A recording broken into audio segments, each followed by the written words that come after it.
Hi everyone, and welcome to the first part of this week's lecture. The death of someone by suicide or an act of violence such as murder is abrupt and shocking. It leaves most people wondering what just happened. Why did this occur? And was there something that they or anyone could have done to prevent it?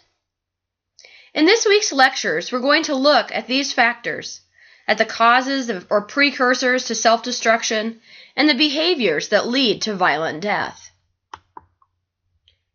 This leads us to some important questions about how situations involving acts of violence are perceived. When you think of suicide, what comes to mind? What about acts of violence that result in death, such as murder or other violent crimes? Let's take a few minutes to really think about each of these questions that we see listed here on the slide. I'm going to read each one aloud, and I'd like you to push pause in between and jot down some notes or ideas. Really try to critically analyze the issues and develop a better understanding.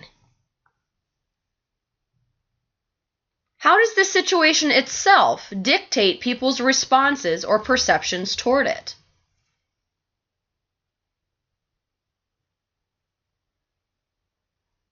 In what circumstances do we see our society being more sympathetic, more empathetic, or more judgmental? What role does the media play in how we learn about and then perceive acts of violence or suicide? Who do we defend, and who do we blame? What personal experience might you have had or might you be knowledgeable of? Maybe with family, friends, classmates, coworkers, maybe even previous patients.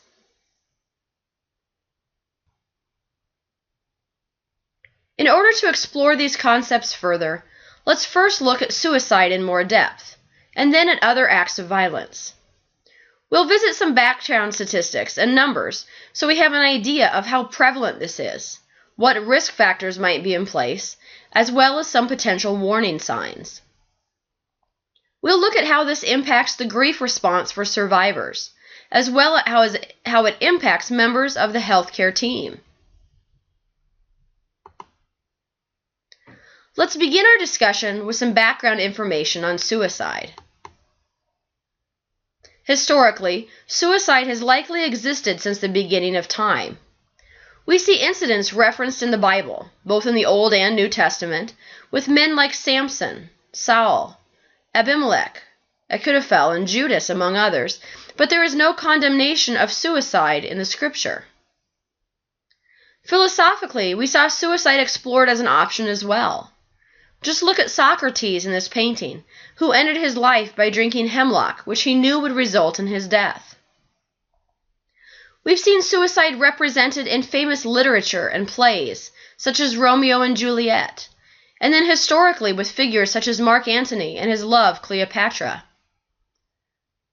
Culturally, we see suicide occurring for varying reasons. If someone lost a battle or gave up the throne, they may die by suicide to save their pride, or out of shame for having lost their pride. Some killed themselves to avoid being forced into slavery, being raped, or being forced to worship false idols. Financially, there began to be a problem when slaves began taking their own lives. This caused the slave owners to lose a great deal of money, and we saw suicide being made illegal as a crime against the state. In fact, attempted suicide is considered a felony in 9 states. Nowadays, we realize that there is also a large mental health component to most suicide attempts, and this also impacts the way it's viewed by some in society.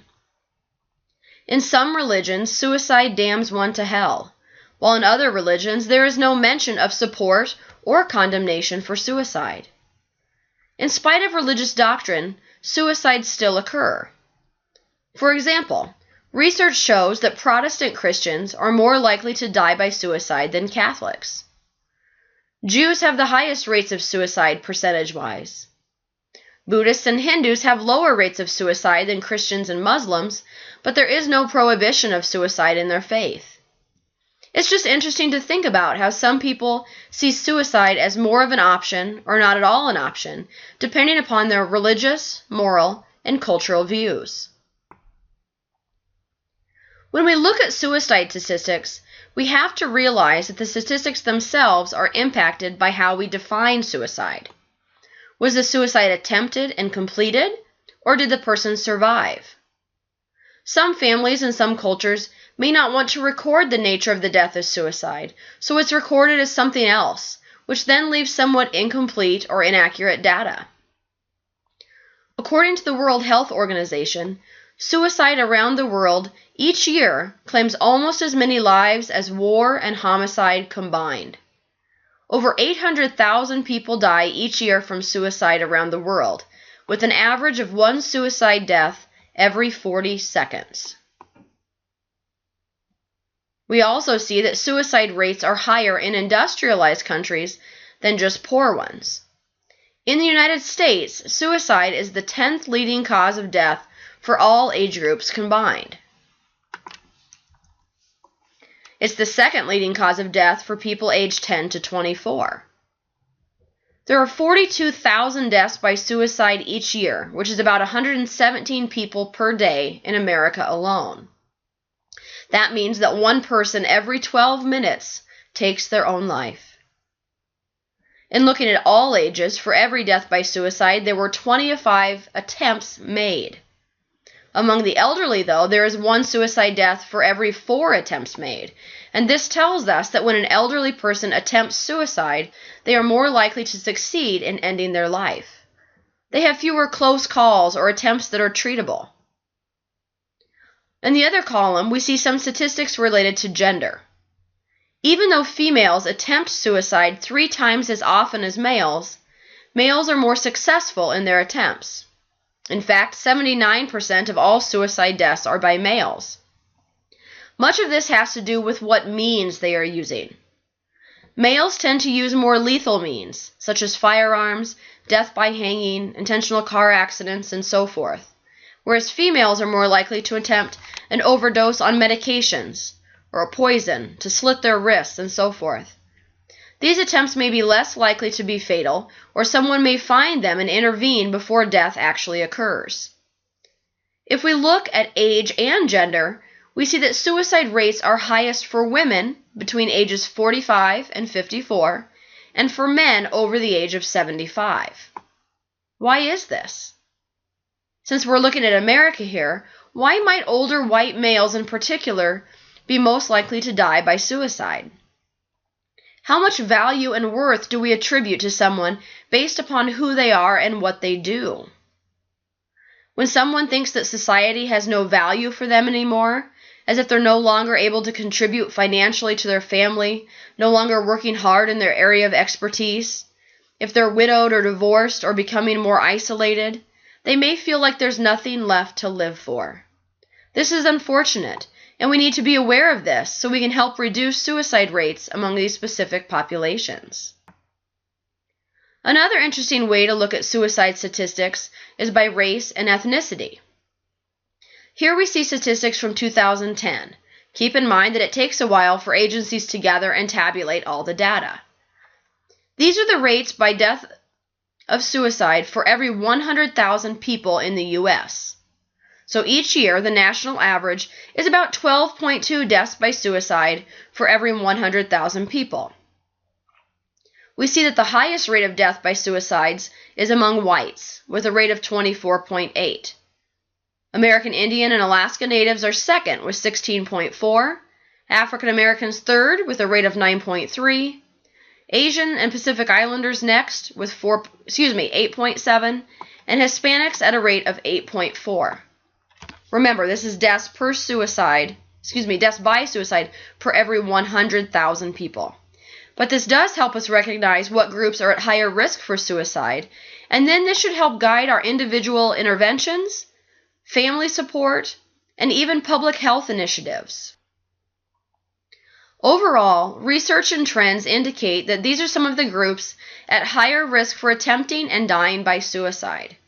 It's good for us to be aware of, not so that we can make assumptions or be judgmental, but rather so that we can be cognizant of the risk factors and be proactive in our attempts to assess and support our patients. But why is this? What factors contribute to someone contemplating suicide in the first place, let alone deciding to act on those thoughts and feelings? As we learn more, we realize that, just as the American Foundation for Suicide Prevention notes on their website, there is no single cause to suicide. It most often occurs when stressors exceed current coping abilities of someone suffering from a mental health condition.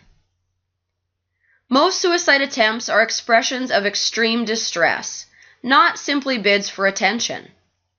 Certainly, not every person who dies by suicide is mentally ill, but research shows that depression is the greatest cause of disability, not just in the U.S., but around the world. As we look at what causes suicide and what factors play a role, there are no clear-cut answers every time. However, this is something that's been studied for years, and we can draw meaning from these different theories. Emil Durkheim's theory is based upon levels of social integration within the context of one's society. In his work, which primarily focused on comparing Catholics and Protestants, he categorized suicide into 4 different types. In egoistic suicides, we tend to see people who are overly dependent upon their own resources and may not be strongly integrated into society.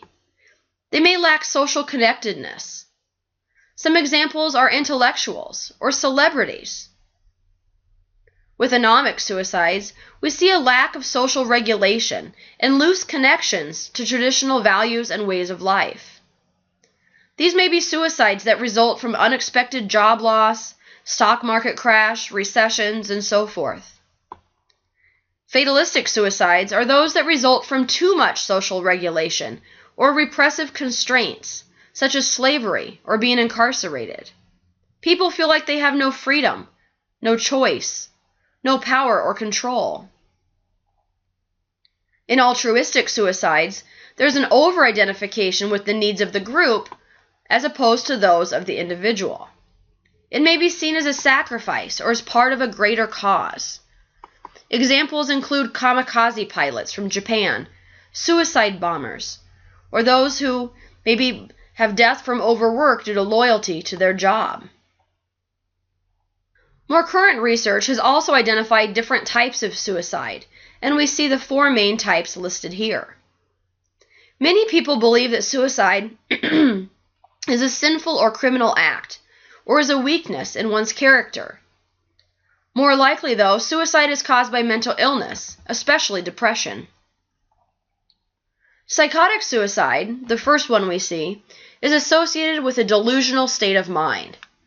The person may not even have the intention of actually dying, but they're engaging in a process of self-punishment by self-destruction. For others, they may not see any other way to be relieved from the intense emotional pain that they are experiencing. This is referred to as escaping, as they are trying to escape the physical and mental anguish that they are going through. This is common with depression, as suicide is seen as an escape from what feels hopeless and unbearable. People who are subjected to harassment or victimization and children who are bullied usually become depressed. They are at increased risk of committing suicide in order to escape that bullying or harassment, seeing no other way out. Oftentimes, they may have also struggled with alcohol or drug abuse. Subintentional suicides aren't always meant to end in death right that very moment. Sometimes people make risky decisions to engage in behaviors that place them in more danger and may unconsciously be hastening their own death. A person using suicide as a cry for help is likely trying to force a change.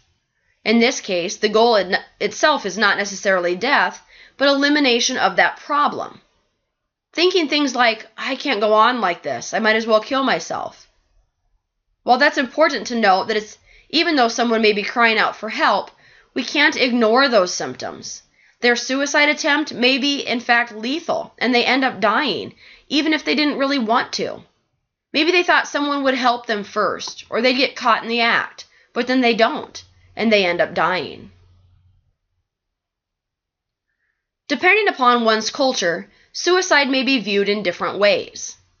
For some, suicide is sinful and one is condemned to hell or eternal damnation. If it's seen as criminal, the person may be punished if they attempt suicide and survived, or in some cases, the surviving family members may be punished.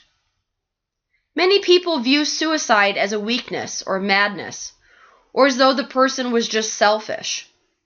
This separates the person and it shifts all the focus and blame onto them alone. Others may view suicide as a great death, such as the altruistic suicides we looked at on the last slide. Others may see suicide as a rational alternative, considering the circumstances at hand. Sometimes people die by suicide for their own specific purpose or intention, and here we see some of the more common ones. Suicide to be reunited with someone who has already died. Suicide for rest and refuge or escape from the pain. Suicide as penalty for failure, for not living up to one's own or someone else's expectations. Suicide as a mistake, which we mentioned a moment ago, since it often happens as a result from crying out for help. Suicide as revenge, or to get back at others for the wrongs they've done. One form of revenge suicide is where the person has been hurt or rejected by people who are important in his or her life, and they believe that suicide will enable them to take revenge on those who are responsible for driving him or her to her death. Powerless people who lack an effective, more direct way of influencing behavior of others are the most likely to commit revenge suicide. These powerless people are often women. Another form of revenge suicide is suicide bombings and the like, where the person kills himself in order to kill those who he sees as his enemies. Guilt suicide is when someone commits an act or a crime that harms another person in some way, and this can result in feelings of shame and guilt. Crimes such as violence and sexual crimes produce the highest rates of guilt suicide. Romantic suicide may be seen as a glamorous exit, and is most celebrated among the young, who may see themselves as star-crossed lovers such as Romeo and Juliet.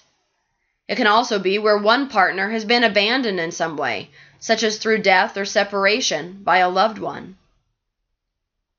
Headline suicide is when someone wants to go out in a blaze of glory. Nothing grabs attention like a suicide attempt. In our success-oriented society, they may believe that they'll briefly be famous. People have long tried to understand suicide so that they can try to prevent it, or recognize when someone may be at increased risk of attempting suicide. Here are some key terms that we need to know and be able to differentiate between. Research varies, with some people finding evidence that suicides can be connected or leading to other suicides, and then other studies find that it's a lot more complicated than that, and there are multiple factors that really must be considered. Regardless of the 100% causality or correlation, it's good for us to know some of these basic concepts that are being discussed and analyzed in regard to human behavior. Let's review them just briefly. The Werther effect is what happens when a suggestion influences one's suicidal behavior. So this is how someone reacts if there's mention of taking one's own life, or they hear it, or observe it with someone they know. This has to do with then whether or not they think about it or choose to act on it. Suicide pacts are when two or more people make an agreement to attempt suicide together, usually at the same time, and oftentimes even in the same location. The contagion effect has to do with kind of that idea of, is this contagious? Or in essence, when one person's suicide might trigger another.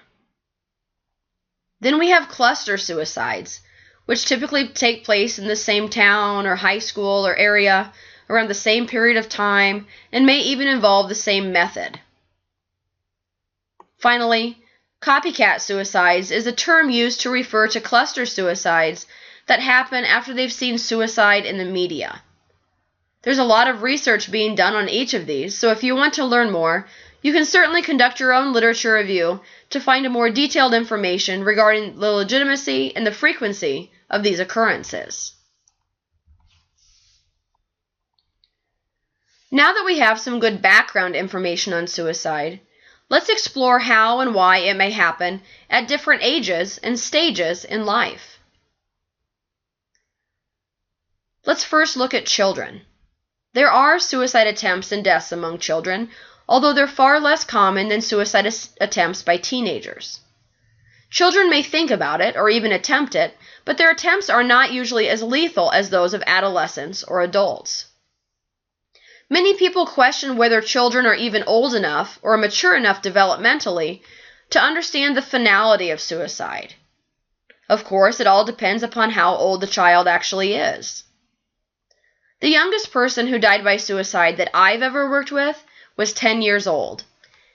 It was very sad. He hung himself on a piece of his home gym equipment, and most people wanted to believe that it was an accident. However, he had been suffering from very severe clinical depression. He was taking an antidepressant that was later modified and only allowed to be prescribed for those over age 18 due to increased risk in suicidal ideations. Suicide at any age is very tragic and traumatic, and when children die by suicide, it seems all the more difficult to understand and cope with. With children around 10 to 12 years old, they may begin to think more about what it would be like if they weren't alive, especially if they've already experienced a suicide in their family or among their friends, classmates, neighbors, or acquaintances. Sometimes they've been bullied and picked on, or they don't have the social support or coping skills to deal with what's going on. Usually there aren't these big types of problem at this age. But we do want to be aware of dramatic changes in behavior or other red flags that we'll talk about in the next part of lecture. The last point on this slide is about paying attention if they say they want to be with a loved one who has recently died. Most kids say this when someone dies, and it does not mean they want to kill themselves. It just means they miss the person and wish they could see them again. However, sometimes it can be more than that, especially if they talk or draw or post online about it a lot, or if they have the means or certainly a plan to carry it out. We have to be reasonable, though. I was very surprised once, several years ago, when I was working with a family at support groups. The grandmother brought her 4 granddaughters. They were grieving the death of their father, the grandma's son, who had hung himself in prison. The youngest, age 6, was a selective mute, so she hardly spoke at all anyway. She was already in therapy for some behavior issues as a result of many other challenges going on in her life, and one day she packed a suitcase with her favorite belongings. When her grandma inquired why, she said she wanted to go to heaven to be with her dad.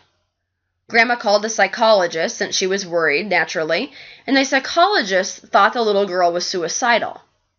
Now, I know I wasn't her therapist at the time, but I do know from years and years of work with thousands of grieving family members that most 6-year-olds don't even really understand that death is final yet, let alone what it would mean to die by suicide.